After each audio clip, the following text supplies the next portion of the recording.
Here in the land of the free and the home of the brave. I know many of you are well aware of the risks posed by unelected judges interfering with the policies of a duly elected president.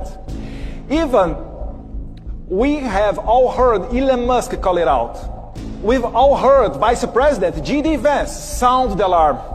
And of course, we've all heard President Trump repeatedly warn that judicial overreach threatens not just his presidency, but the very foundation of the American democracy. Well, I come from the future, and I know exactly how this story can end. Okay, maybe not the future, but I come from Brazil, which is not that different, as my country has become a laboratory for censorship and judicial authoritarianism. Since 2019, it's been used as a testing ground for the judicial weaponization against conservative, libertarians, and Christians, always under the noble pretense of protecting democracy, fighting misinformation, and stopping extremism, while in reality, silencing dissidents, controlling narratives, and criminalizing opposition. We continue to face the dire consequences of this experiment every day. Just 3 days ago, my father, former president of Brazil, Jair Bolsonaro, was formally charged by the Attorney General of the current socialist government with allegedly orchestrating a coup, a Disneyland coup d'etat, as some might call it, without weapons, without a plan, and while he wasn't even in Brazilian territory, but in Orlando, probably debated strategy with Goofy, and taking national security advices from Mickey Mouse, maybe? It's really the Disneyland coup d'etat. There is no other word to talk about it.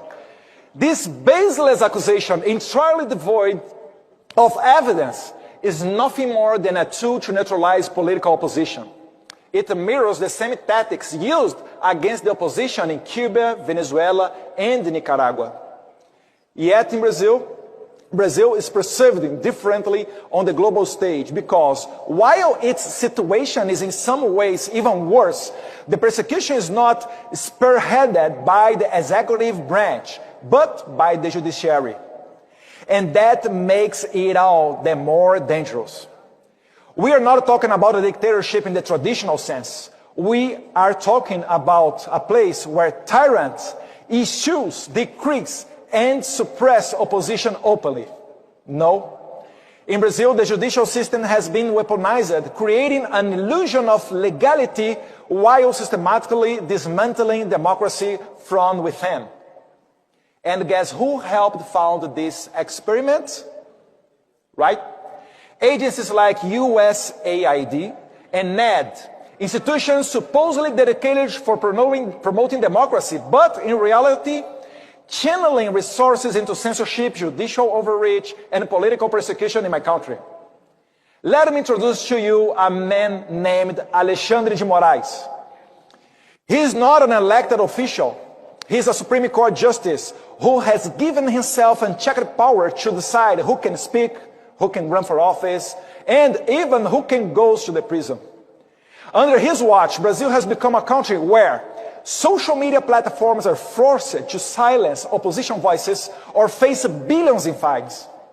Judges and bureaucrats, not the people, decide who is fit to run for office.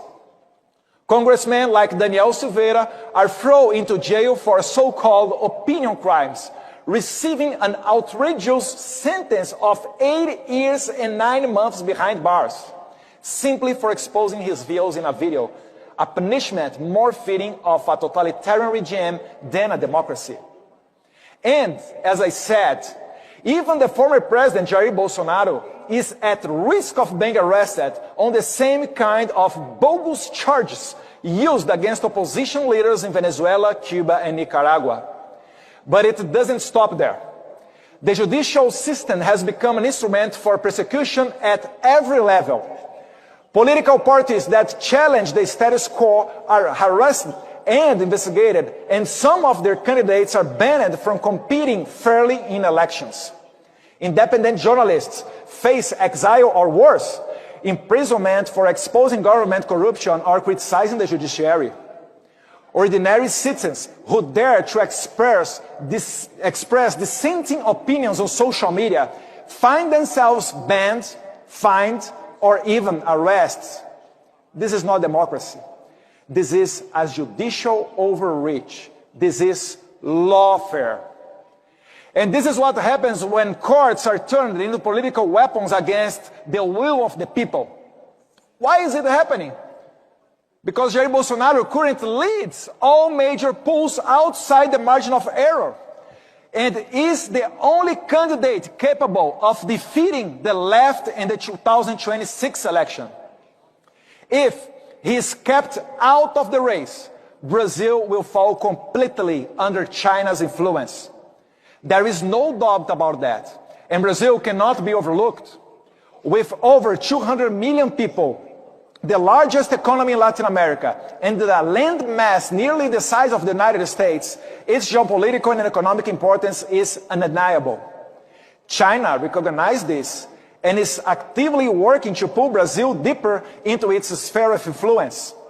And while you might think, this is just a Brazilian problem, it's not. This has many ramifications and has already spilled over into the United States. Here are 3 examples that should concern every American citizen. Number 1, Jason Miller's detention in 2021. An American citizen, advisor to President Trump, was detained in Brazil under politically motivated orders. His crime? Attending CPAC Brazil and supporting free speech. Number 2, Elon Musk's persecution. He was added to an illegal fake news investigation. That's right. Elon Musk is under investigation in Brazil. You should be, I don't know, maybe scared with him if he go around here, if he come around here. Threatened with billion-dollar fines and saw his company X banned in Brazil, all because he refused to comply with government censorship demands. The deep state scandal at CBP involving a Brazilian national. Number 3. Brazilian authorities, in collusion with American bureaucrats, manipulated U.S. immigration records to fabricate justification for the unlawful imprisonment of Felipe Martins, a former national security advisor to my father.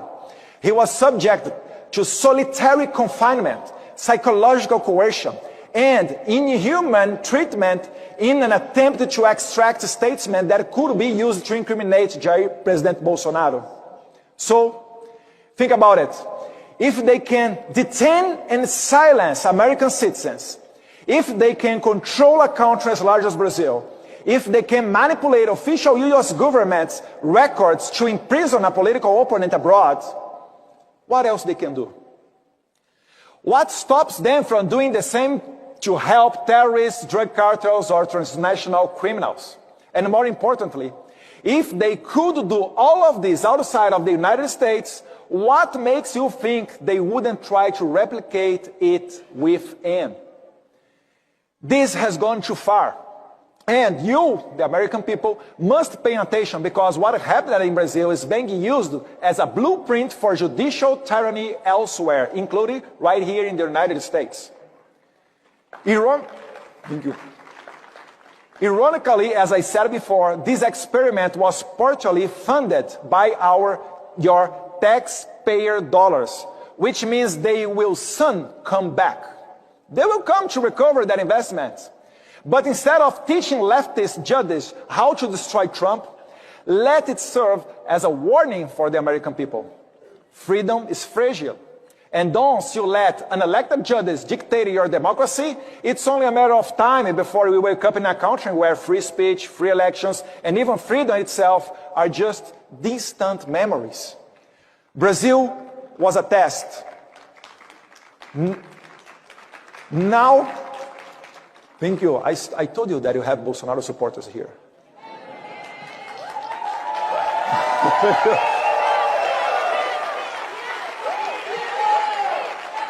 Now they are applying the same formula elsewhere, including here in the United States, and we need to fight back, just as President Trump is doing through his legal team and in partnership with Rumble by filing a lawsuit against Alexandre de Moraes for censoring and sanctioning American businesses and citizens. This legal battle will set a crucial precedent not just for Brazil, but for the future of the free speech and democracy in the United States as well. The globalist playbook is in full effect. If you don't fight back now, you will be the next. Learn from Brazil before it's too late.